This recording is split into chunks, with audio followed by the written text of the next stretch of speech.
Nabi Ayub alaihi salam adalah cucu dari Nabi Ishak bin Ibrahim alaihi salam.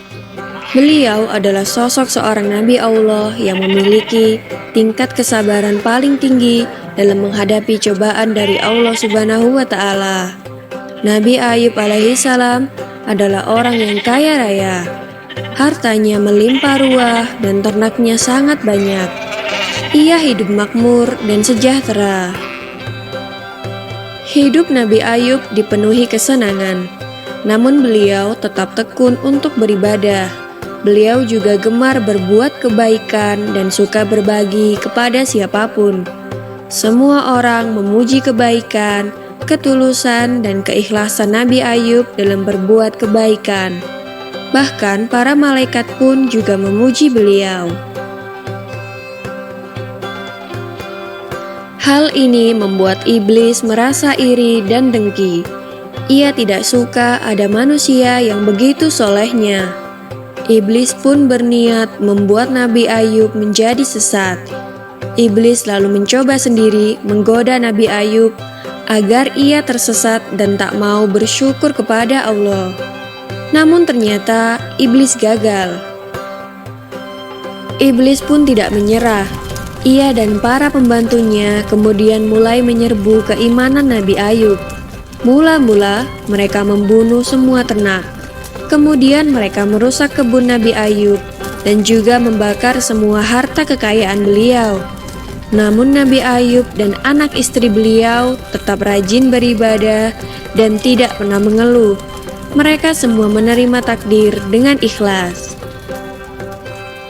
Iblis dan para pembantunya kemudian mendatangi putra dan putri Nabi Ayub di rumah. Mereka menggoyang-goyang tiang rumah sehingga roboh dan semua anak Nabi Ayub meninggal dunia. Iblis mengira usahanya berhasil menggoyahkan iman Nabi Ayub yang sangat menyayangi putra dan putrinya itu. Meskipun Nabi Ayub merasa sedih dan menangis, tetapi jiwa dan hatinya tetap kokoh dalam keyakinan bahwa jika Allah yang Maha Pemberi menghendaki semua itu, maka tak ada seorang pun yang mampu menghalanginya. Iblis pun tidak patah semangat. Iblis kemudian menaburkan penyakit di sekujur tubuh Nabi Ayub sehingga beliau menderita sakit kulit yang menjijikkan. Semua tetangga dan orang sekitar menjauhinya karena takut tertular. Mereka menginginkan Nabi Ayub segera pergi meninggalkan lingkungan mereka.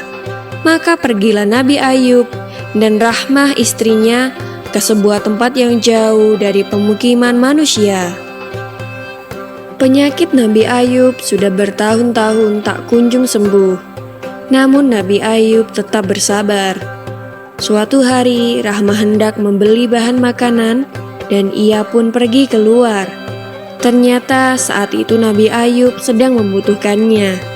Berkali-kali Nabi Ayub memanggil istrinya, tapi tak ada sahutan dari istrinya itu.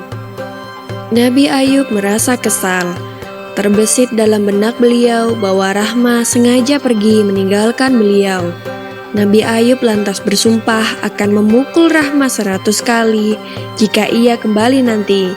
Nabi Ayub alaihissalam kemudian berdoa memohon kesembuhan kepada Allah. Allah Subhanahu wa Ta'ala memerintahkan Nabi Ayub agar menghentakkan kakinya ke tanah. Lalu dari tanah itu keluar air yang sejuk dan segar.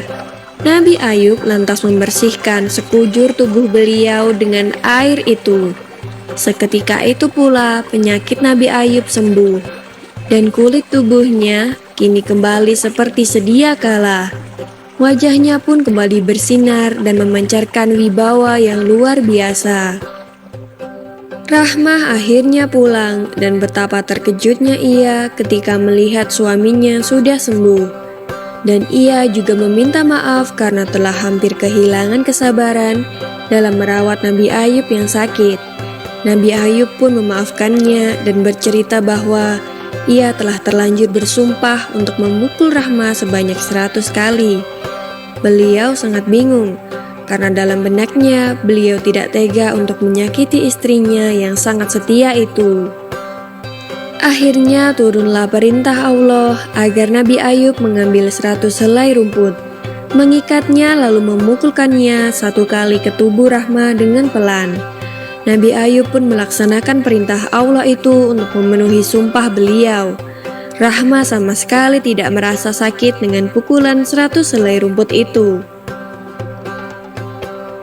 Nabi Ayub alaihissalam kini telah sembuh seperti sedia kala. Tak ada lagi orang yang menjauhinya. Mereka kembali menerima Nabi Ayub. Karena kesabaran beliau pula, Allah mengaruniakan lagi harta berlimpah kepada Nabi Ayub alaihissalam. Demikianlah kisah Nabi Ayub alaihissalam yang sabar dalam menghadapi cobaan. Semoga kita dapat mengambil hikmah dari kisah ini dan senantiasa sabar dan ikhlas dalam menghadapi cobaan dari Allah Subhanahu wa Ta'ala. Amin ya Rabbal 'Alamin. Jangan lupa subscribe, like, and comment.